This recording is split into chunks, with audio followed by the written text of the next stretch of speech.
The Tongariro River on New Zealand's North Island is perhaps one of the most famous fly fishing destinations in the Southern Hemisphere. Put on the map in the 1920s by legendary author Zane Grey, the Tongariro accommodates over 50,000 rainbow trout as they travel upstream for their annual spawning migration between the months of June and October. But the trout aren't the only ones making this epic journey. Each year, thousands of fly fishers from all around the globe make their very own pilgrimage here to the Tongariro River to catch their own rainbow trout. And that's exactly what Rene, Vaz and I have come here to do.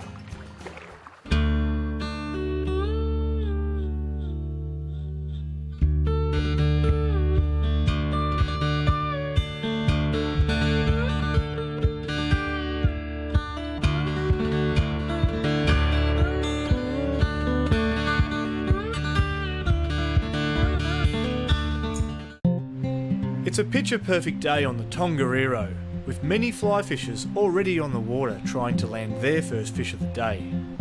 While it has been a slow start to the trout season, Rene and I are wasting no time getting onto the river and getting our lines in the water.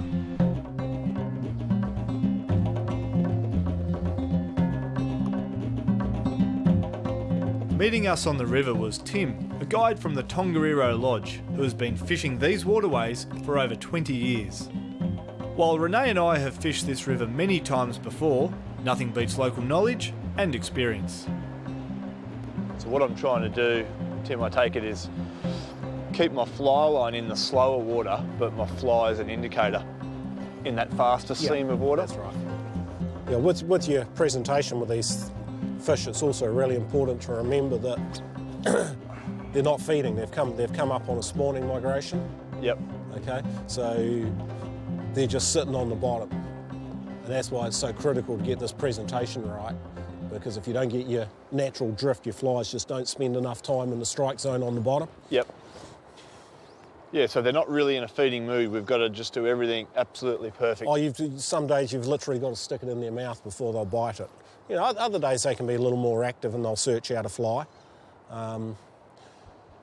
But generally speaking, once they come up into the river in that spawning cycle, their stomachs sort of shut down, they just stop feeding. Okay. So coming down to here. Yep. And then up. That's it, that's more like it, that's good. Just give another mend now, that's it.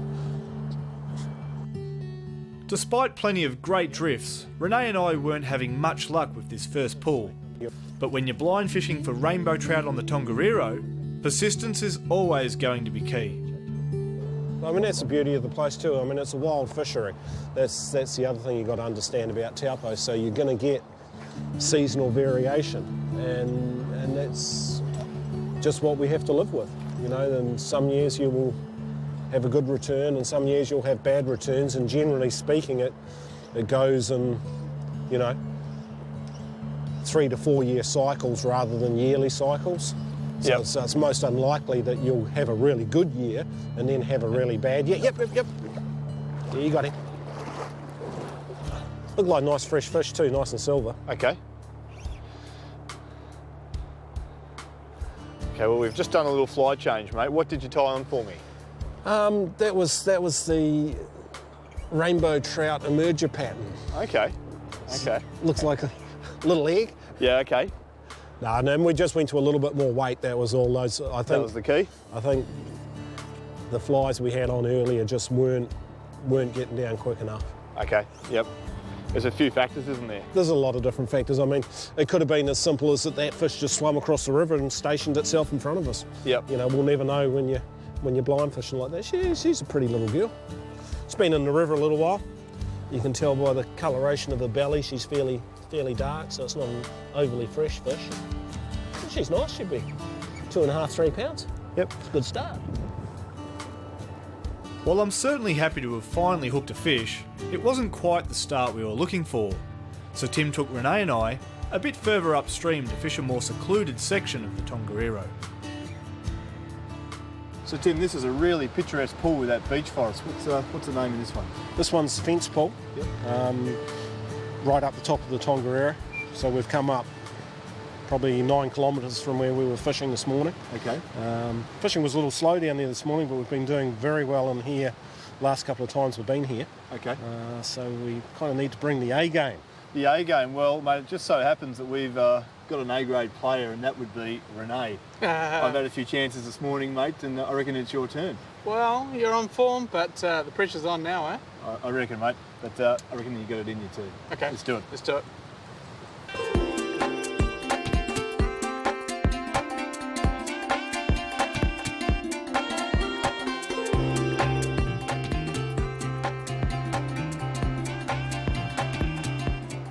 Rene really is doing a perfect job of this pool. He's casting really well and certainly getting great drifts down all the right areas. But as we said earlier, it's just part and parcel of the spawn run fishing. These fish are here to spawn rather than eat all the time. So you are really trying to motivate them into eating these eggs and nymph patterns that we're casting. So unfortunately, 10 or 20 great casts and great drifts may not get a bite, but every now and then you just get it right. Well done, Rene. Yeah, it's a nice silver-looking fish. Mate, isn't that amazing? I was just telling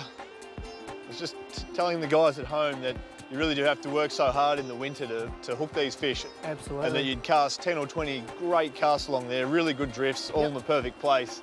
And you were persistent. I mean, we've been here for maybe half an hour. Yeah. And finally, one of those casts gets eat. The indicator goes down and we've got a nice rainbow trout here in the Tongariro. Oh, they're tough fish in this current.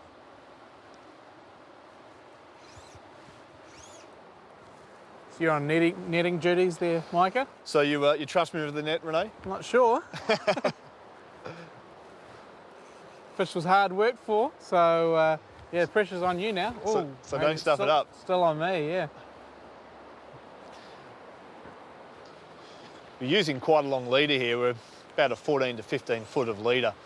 And with these heavy flies, it's really, really difficult to cast. The other thing that can be quite difficult is controlling the fish when you're trying to net them, because there's a lot more line outside the rod tip. We don't like to pull the fly line inside the rod tip too much. So it's a little bit more difficult to control the fish into the net, but Rene's doing a pretty good job there. And I might be able to just slip down here. Nice fat fish, mate. Yeah. There we go. Well done, thank you. That's a great looking fish. Prime Tongariro rainbow. You can see that condition. Nice silver and pink flanks. Yeah. It's a beautiful fish, mate. Well done. Yeah, thank you. Oh, persistence pays off, doesn't it? Absolutely, and that was a true sign of persistence there. I mean, probably 30 minutes of casting. Yeah, exactly. For one hit. Well done. But they're good fish. And, you know, on a backcountry setting, you can certainly spend a lot longer than 30 minutes walking up a river trying to find a fish. So that's here right. It's a different kind of patience. And, hey, I mean, that's what we came for, and that's a really nice fish. Yeah, I'll just hold that up. Beautiful condition. Now that's a hen? That's a hen, yep. Or a female. You can tell that by the bottom jaw, the end of the bottom jaws on the males. They get a little bit of a turned up lip. We call those bucks, whereas this one's the hen. So what do you reckon, Micah? This could be a table fish for us? Yeah, I guess so, mate. Like we normally put everything back, don't we? We're pretty good like that, but Absolutely. you know, it is a prime hen fish in really good condition, and apparently those guys back at Tongariro Lodge, well, they cook up a mean rainbow trout, so unfortunately... Worth a go? Yeah, I think so. This is our fish.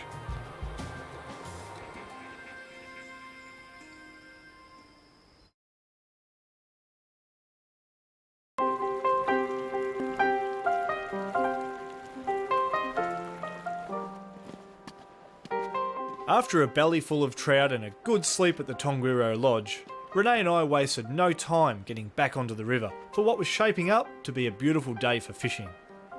We headed straight to the hydro pool, which has apparently been one of the more successful pools to fish this season, and it didn't take long for Rene to hook the first fish of the day.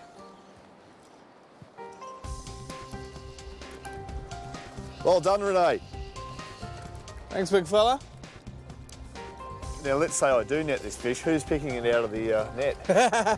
Because the idea of wet hands right now is a bit daunting. You'll be all right. Toughen up, you think? Yeah, yeah.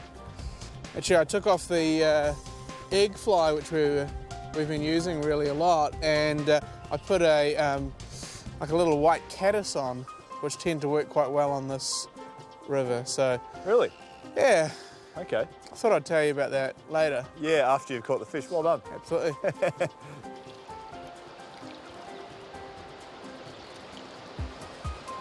Actually having quite a bit of trouble spotting this fish. Oh, there it is. I got lucky there, mate. Now this one's a little male rainbow trout, or a buck. We said yesterday about the females with the flat jaw, and we're just going to close up in here. You'll see that little hook jaw. This is only a small fish, probably 3 pound, so that jaw isn't as pronounced as it can be on say a 10 pound buck. But quite often they can be quite large, can't they? That's right, yeah. So the best way to define it is that jaw, or the bottom jaw, the maxilla, comes back behind the eye, and then this is what you call a kite, so a little point on the jaw, so really distinct, isn't it? Yeah. Okay, well done.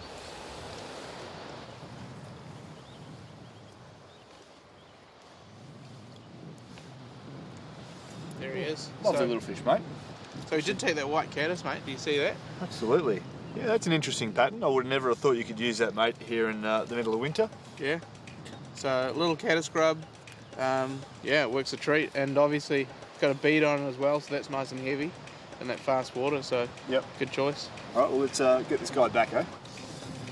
Just put the water there. It looks pretty healthy. Oh yeah, no, he's healthy. Ready to go. Well done.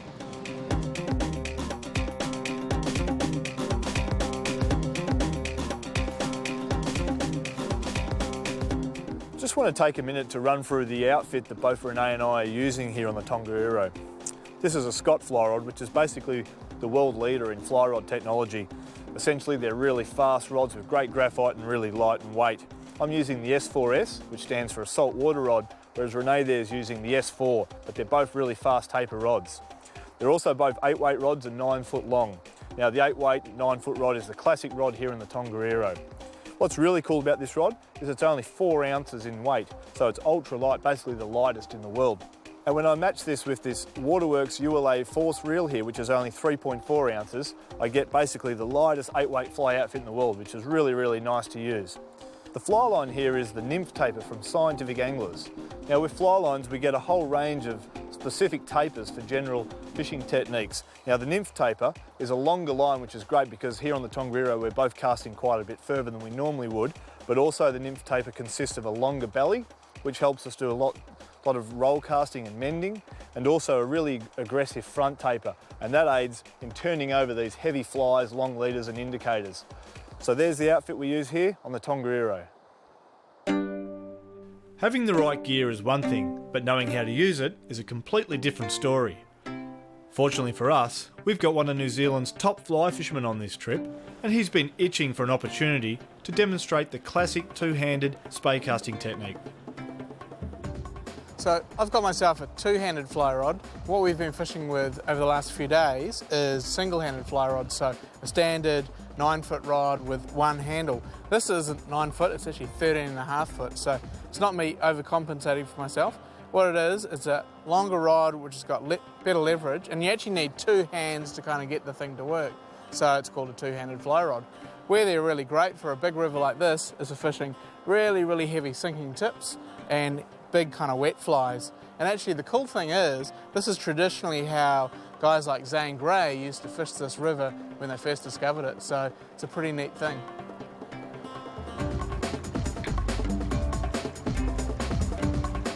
Casting these two-handed rods can be a little daunting, but it's not that difficult. The main thing you need to remember is that you've got 2 hands on the rod, you need to use both your hands. So what most of us tend to do when we first start with these two-handers, because we started off maybe single-handed fly casting, is just you grab onto the bottom handle and then you use your top hand all the time, and really your bottom hand does nothing. The problem is all that tip's going to do is just wave around in a big semicircle and it really won't make the cast. So what you actually need to do is get both hands working in opposites. So top hand will go forward, bottom hand pulls in, top hand pulls back towards you, bottom hand kicks out. So if those 2 hands work in opposites, then the rod tip goes in a nice straight line and the cast works. So I'll show you how that works. Push, and pull it in and the cast goes. There's one other tip I'll give you for making a great spey cast, and that's to control what we call a D-loop behind the rod tip. That gives you your weight, and that's really your back cast for a spey cast. So I'll show you how that works. Create the D, hit it, and there goes our cast. Easy stuff.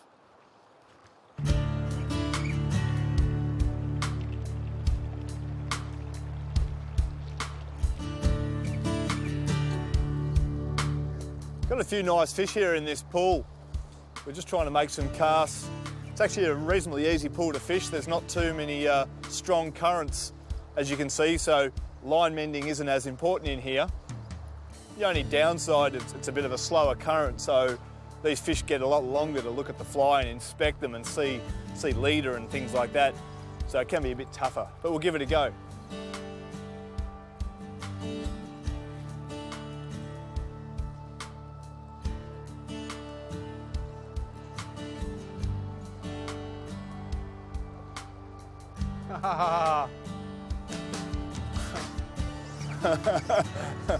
Mate, they were just drifting back with it too.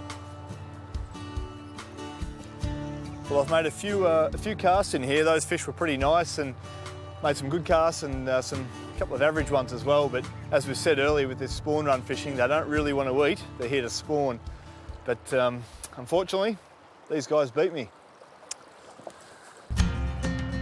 While the trout certainly seem to have the upper hand on us at the moment, Rene and I decided to even up the playing field and head further downstream to a pool with stronger currents and limited visibility. It's always difficult, Rene, when they run at you. You've got so much slack line from trying to keep a drag-free drift. So essentially I'm trying to cast upstream but also feed as much slack line into my fly line as I can, because I don't want the line to drag the flies at an unnatural pace, so essentially I get slack line sitting on the water. The only problem is that strike indicator is about 15 feet away from the actual fly, so essentially it's quite a long period of time between the telegraph.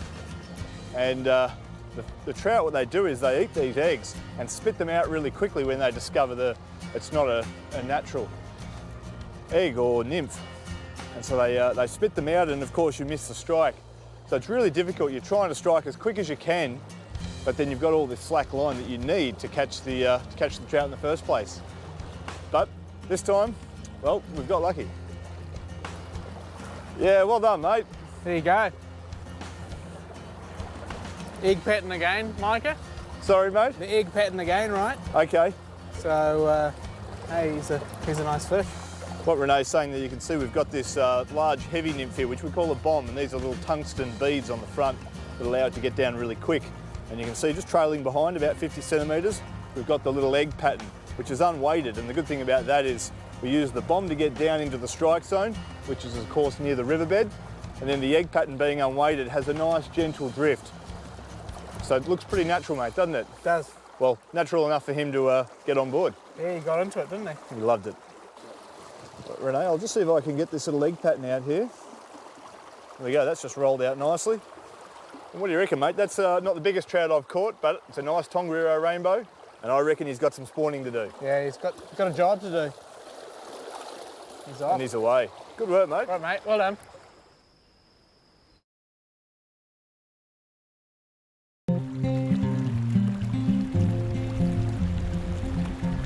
When fishing for rainbow trout in New Zealand's Tongariro River, you have to be willing to fish no matter what the weather is doing.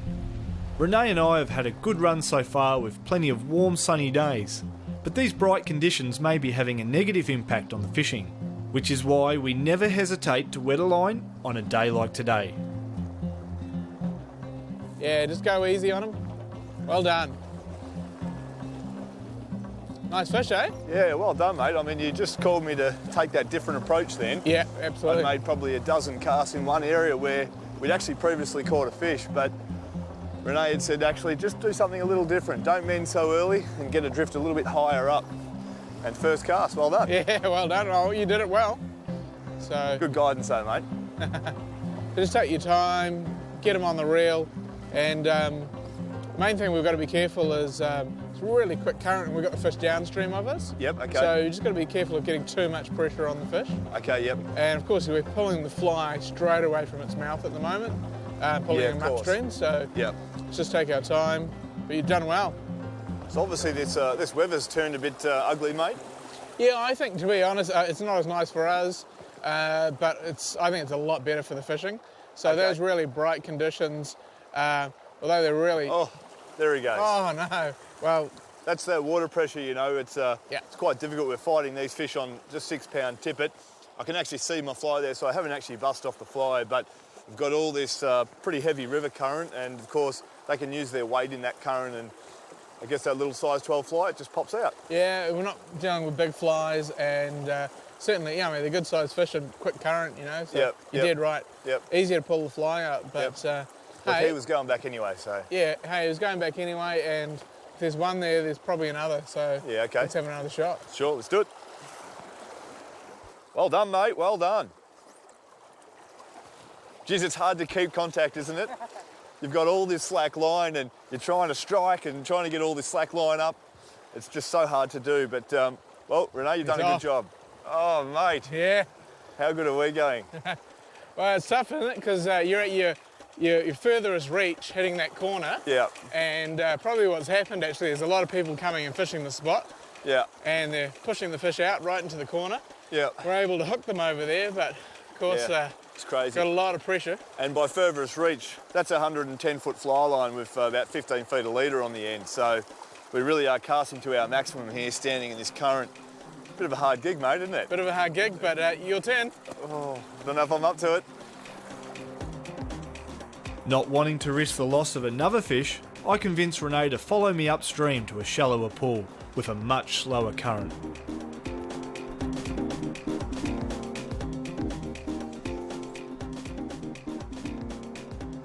Well, we've just come upstream here to, what's this, a sand run, mate? Or This is a sand pool, yeah. We've just found ourselves a couple of, Oh, there we go. good fish. Spectacular little rainbow. Just found a couple of nice little fish just sitting out in this current over here. And I reckon I've done 20 perfect drifts over the top of them. And we've done 3 fly changes. We started with a standard sort of a glow bug, a yarn type glow bug. And then we put a little natural nymph over the top, which is quite often a really good way of doing it. There's so many people use these glow bugs.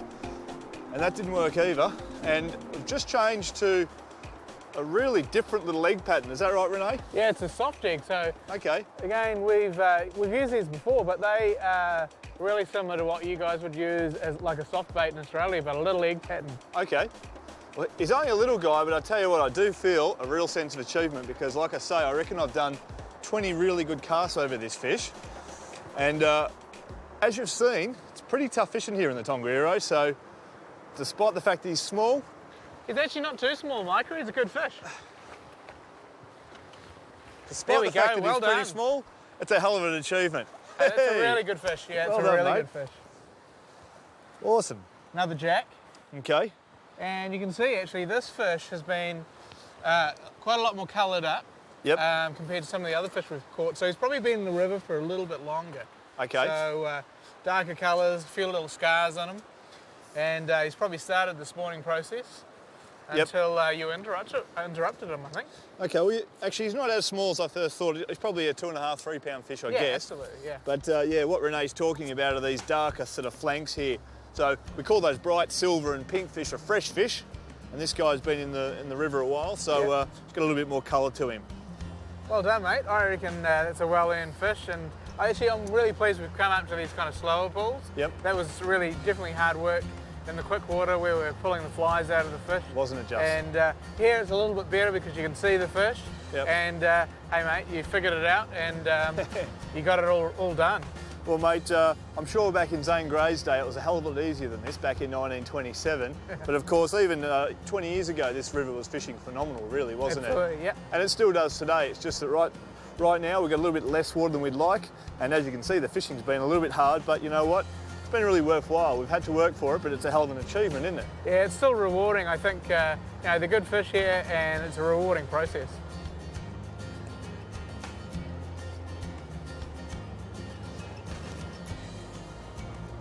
Now, where to next? Where's the next adventure? Well, it's up to you, I guess, but I'm really happy to fish in either your country or ours. There's plenty more we can do in New Zealand, but how about Australia? Well, mate, we've got some pretty good fishing over there, as you know, so maybe it's in Oz next time. Sounds great to me. All right, let's do it.